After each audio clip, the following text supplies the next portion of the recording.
मैनू 9 ਲੱਖ ਮੰਗਾ ਦੇ ਰੇ ओ सैया दीवाने। आज नाम चबड़िया नहीं तुम्हें मालूम है किससे ओपनिंग होगी, बट संडे है। अरे यार भाई ओपनिंग बच्चा ही क्या है ले दे के, कुछ है हमारे अलावा हमारे पास। अबे मैं तो गर्मी पे रोता हूँ।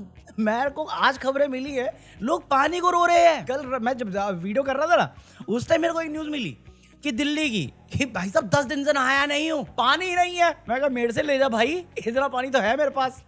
बट साला पानी जो आ रहा है उसका टेम्परेचर नापा तुमने, उस पानी से नहा के बंदा बीमार हो जाए। साला पानी कम तेजाब ज्यादा लगता है, वो इतना गर्म पानी आता है। साला इंदौर, महाराष्ट्र, उत्तर प्रदेश, गुजरात, दिल्ली, सब जगह पानी की किल्लत है, सब जगह पानी की किल्लत है। पानी दो, पानी दो, पानी दो, पानी दो, पानी दो, पानी दो। गाय, कबूतर सब गिर रहे हैं, जमीन पर पड़ रहे हैं, कुछ डिलीट हो रहे हैं, सब गर्मी की वजह से। अभी तक तो हमारे पास डेटा नहीं आता इंसानों का कि गर्मी की वजह से कितने लोग डिलीट होते हैं, वरना ये सवाल आता जरूर कि कर क्या रही है 10 सालों से ये सरकार। पकड़ो, पेड़ काटने में बिजी है, सुप्रीम कोर्ट अप्रूव करने में बिजी है कि काट लो देर हो गए काट लो। कल ही बताया मैं 6 लाख पेड़ को कटवाएंगे साले, क्यों? क्योंकि अपील करने में देर हो गई। अबे बिना इन्वेस्टिगेशन किए या रिपोर्ट देखे अगर पहुंच जाए तेरे पास, तू ही झाड़ेगा हमें कि गलत चीज के साथ आया है। बट काटो पेड़ काटो, मतलब जेन्युइनली यार क्या किया है सरकार ने पेड़ काटने के अलावा? मूर्तियां खड़ी खड़ी तो पेड़ काट दिए, मेट्रो का बहाना दिया तो पेड़ काट दिए, बुलेट ट्रेन साला कब से चिल्ला रहा है, उसके बजट की खबर आती है कि बजट बढ़ गया, बट बुलेट ट्रेन आज तक नहीं आई। मोदी की गारंटी थी, कहाँ गई? मैं देश को यह भी विश्वास दिलाऊंगा कि तीसरे टर्म में टॉप 3 इकोनॉमी पर पहुंच के रहेगा भारत। और ये मोदी की गारंटी है। एक साला गारंटी देता है उसकी मतलब उसे पता नहीं, एक पकौड़ा वचन देता है उसका मतलब नहीं पता उसे। और किरण रिजिजू पूछता है ये कॉकरोच जनता पार्टी पाकिस्तानी एजेंट है क्या? किया उसने ट्वीट, यूनियन मिनिस्टर ये आईटी सेल वाले काम करने बैठा हुआ है, बीफ खा के नशे कर रहा तू। अबे इसने कल ट्वीट कर दिया कि ये जो है कॉकरोच जनता पार्टी इनका है, ये फॉरेन एजेंट हैं, पाक लिंक्स इनके फॉलोअर्स सब नकली हैं। बंदा आया जिसने वो शुरू किया था, उसने पहले भी दिखा रखा था कि भैया मेजरली 97% इंडियन है वो, और बाकी फिर इधर उधर से आते हैं। सीबीआई इन्वेस्टिगेशन करो ना, क्यों नहीं करते? वो एंटी नेशनल है इसलिए वेबसाइट उड़ाती, खतरा है देश के लिए, पाकिस्तानी एजेंट है वो। सीबीआई इन्वेस्टिगेशन चाहिए कि नीचे में तो तुम्हें क्या लगता है सीबीआई कितनी वेल्ली है? हमारे देश में कोर्ट कितना वेल्ला है? वो वैसे ही रोते रहते हैं कि हमारे पास पेंडिंग काम बहुत है, हमारे पास बहुत ज्यादा काम है, हम नहीं सुन सकते। साला कोई बेवकूफ गया है पीआईएल फेल कर दिए, कांग्रेस जनता पार्टी पे सीबीआई इन्वेस्टिगेशन होनी चाहिए। किस बात की? तुम्हें जोक लेना नहीं आता, तुम छोटे छोटे जोक पे ऑफेंड हो जाते हो क्योंकि तुम्हारी सभ्यता संस्कृति तुम्हारी गांव में बत्ती बन के लगा रखी है तुमने। किस बात पे सीबीआई इन्वेस्टिगेशन चाहिए तुम्हें? 12 साल में तुम्हारे पास 10,000 करोड़ का फंड कैसे आया मेरे तो पल्ले नहीं पड़ता। लीगल वे से तो नहीं लगता मुझे, उस पर इन्वेस्टिगेशन नहीं होनी चाहिए थी ईडी की। आरएसएस के पास कितना फंड है कोई जानता नहीं, उस पर नहीं होनी चाहिए थी। सीबीआई करवाओ भाई साहब। एक जोक, एक मीम से इतना डरते हैं ये लोग, इतना डर क्यों है तुम्हें? तुम तो देश हित में काम कर रहे थे ना, तुम तो देश निर्माण में काम कर रहे थे, तुम्हें इतना डर क्यों है? तुम खुद हो क्या फॉरेन एजेंट? क्योंकि जो हरकत है तुम्हारी, मुझे तो लगता है तुम यूएसए एजेंट। स्थानीय चीजें खरीदे, वोकल फॉर लोकल के मंत्र को लेकर चले। हम मेड इन इंडिया चीजें खरीदकर भी विदेशी मुद्रा बचा सकते हैं। कल मार्को रूबियो फिर से पकौड़ा, जिसको गर्मी लग रही थी, नूरा फतेही निकला था, वो आके ट्वीट किया है कि भैया इंडिया कमिटेड है 500 बिलियन का इंपोर्ट करने के लिए यूएसए, एग्रीकल्चर में, टेक्नोलॉजी में, एनर्जी में। हमें बोल के गया है बाहर की चीजें मत खरीदो, बाहर घूमने मत जाओ। दोनों चीज करके बैठ गया, पहले घूम के आ गया, अब यहां पे वादा करके बैठा हुआ है। वादा 45 लाख करोड़ का सामान हम आने वाले 5 साल में खरीदेंगे। समझ रहे? मतलब हर साल 9 लाख रुपए का सामान डॉलर्स में हम उनसे खरीदेंगे। किसकी इकोनॉमी को ज्यादा जरूरत है इन पैसों की जो हम दान करने जा रहे हैं यूएस को? अरे मेक इन इंडिया का क्या हुआ? वो शेयर पालतू बना के बेच दिया क्या तुमने? या उससे भी गर्मी बर्दाश्त नहीं हुई? क्यों खरीद रहे हैं? क्यों करा है वादा? और करा है तो अमेरिका ने कौन सा वादा किया है हमें कि कितना खरीदेगा? अगर हम 500 दे रहे हैं तो वो 1500 दे रहा है क्या हमें? साले हम पहले से डिफिसिट में, उसके साथ धंधा करने में, उसके बहन का क्यों बर्बादी के रास्ते पे जा रहे हैं हम लोग? मैं तो बस दुआ कर रहा हूं 1% डाउट के साथ कि ये वादा मोदी जी का वैसा ही वादा हो जैसा इन्होंने हमें 2014 में किया था। अच्छे दिन, गोलीबाजी वाला, जुमलेबाज वाला।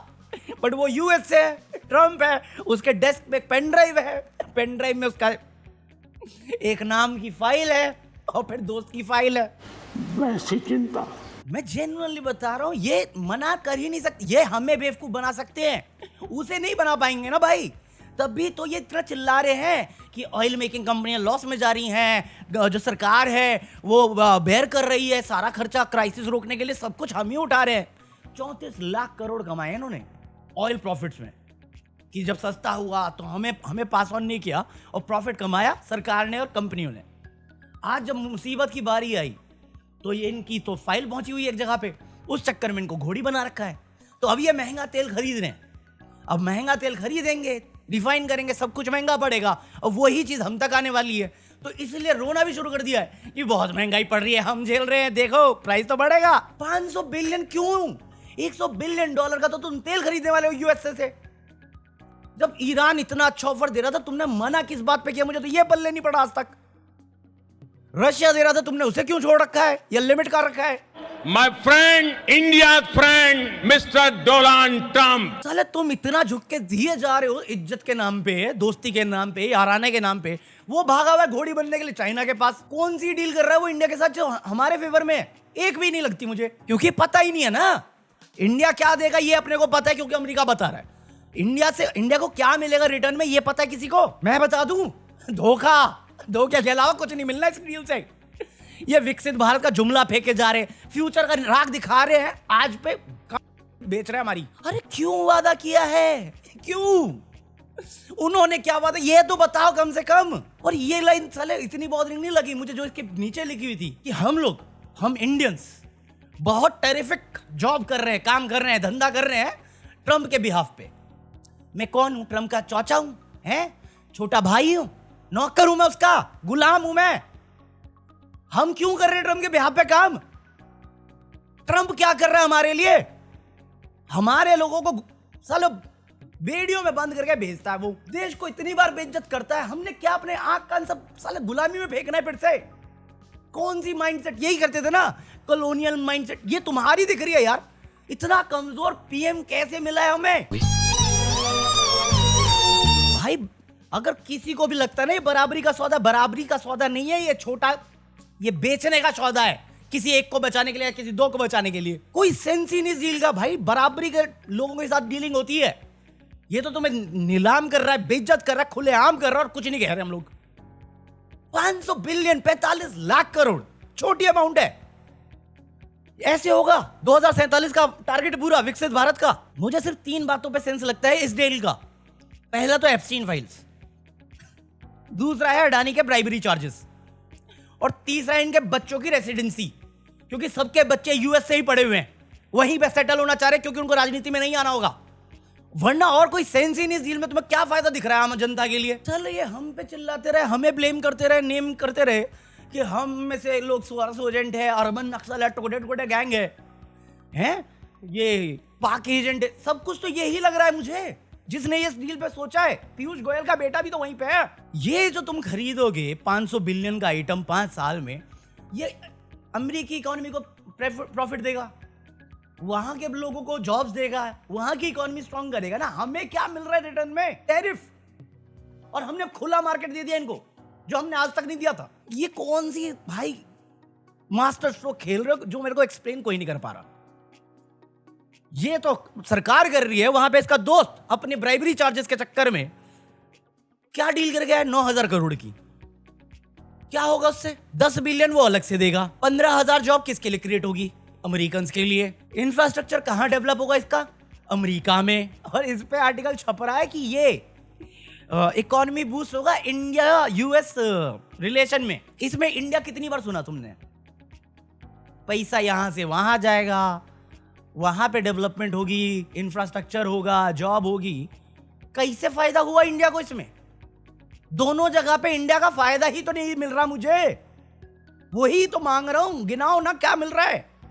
इज्जत मिल रही है वो भी नहीं मिल रही है हमें तो, वरना लोकतंत्र बर्बाद हो जाएगा जी। और साला एक गोदी मीडिया सवाल नहीं कर रहा, एक गोदी मीडिया सवाल करने को राजी नहीं है इस चीज पे कि ये फायदेमंद क्यों है इंडिया के लिए, क्या जरूरत थी, क्या नीड थी, क्या क्राइसिस आ रखा था हमारा कि हमें ये डील साइन करनी ही थी, या इनकी कंडीशन में हमें मानना ही था। जो जो नहीं माना इनकी बातें, उन सब के आगे गिड़गिड़ा गया है ये। ट्रम्प गिड़गिड़ाया है, लेजिट गिड़गिड़ाया है। चाइना ने कुत्ता बना दिया, ईरान ने कुत्ता बना दिया, हम घोड़ी बन गए। कोई सवाल ही नहीं किसी के पास। मुझे कहीं पे भी इस चीज का दोनों साइड में, चाहे यूएस इंडिया डील की बात कर रहे हो, ट्रेड डील की, या अडानी की माफी के चार्जेस में जो भी उसने डील करी है, इसमें इंडिया के लिए कोई फायदा नहीं है। जैसे ब्रिटिश इंडिया को लूट के गए थे, वैसे ही अब लीगल वे से या मास्टर स्ट्रोक वे से ट्रंप इंडिया को लूट रहा है अंडर मोदी। और ये फैक्ट है। ना शॉर्ट टर्म में हमें कोई फायदा है, ना लॉन्ग टर्म में हमें होने वाला है।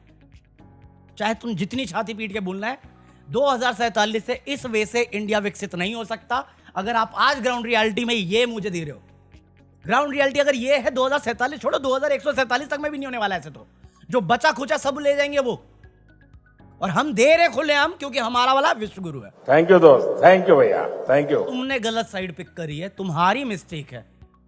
तुमने गलत डील साइन करी है जो तुम्हारा फायदा नहीं कराती। तुम बैक टू बैक मिस्टेक पे मिस्टेक किए जा रहे हो, और फिर सारा ब्लेम इधर उधर पे डाल देते हो, या जनता पे बोलते कि बचा लो अपने आप को, मैं चला। ऐसे बनने वाला भारत, विकसित भारत। एआई की बस तुम पहले छोड़ चुके हो। आरएनडी में तुम्हारा खर्चा लगता नहीं है। फ्री बीज के चक्कर में तुम इलेक्शन जीत जाते हो। उधारी तुमने बढ़ा दी देश पे। धंधा तुम क्लेम करते तो तुम्हें आता था, तुमसे रुपया तो कंट्रोल हो नहीं रहा। इलेक्शन से पहले तो खुद ही बोलते थे ना, मैं शासन में बैठा हूं, मुझे मालूम है, रुपया ऐसे नहीं गिरता। रूलिंग में आते ही भूल गया कैसे रोकता था।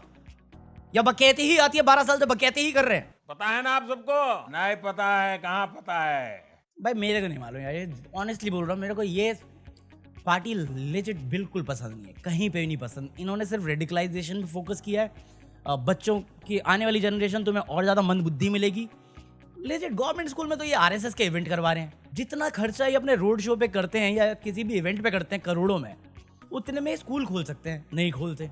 और जो स्कूल सुधारने लायक होते हैं उनको बंद कर देते हैं लो एनरोलमेंट के नाम पे।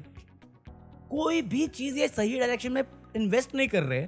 और आज जब क्रैक्स दिखने लग गए हमारी इकोनॉमी में, तो जो इनके चहेते हैं वो खुद हेड्स अप दे रहे हैं कि मनमोहन सिंह ने जो टॉर्च दे दी थी इकोनॉमी की, और जिस स्पीड से हमें जाना चाहिए था, उस स्पीड से हम बहुत पीछे जा चुके हैं। हमने पिछला 10 साल बर्बाद कर दिया है।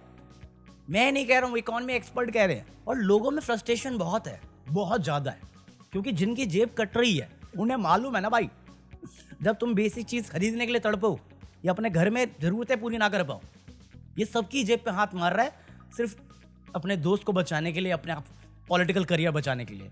भाई छोड़ दे, अगर इतना ज़्यादा कंसर्निंग चीज़ हो चुकी है। घूम तो लिया पूरा दुनिया, और कितना घूमना है भाई?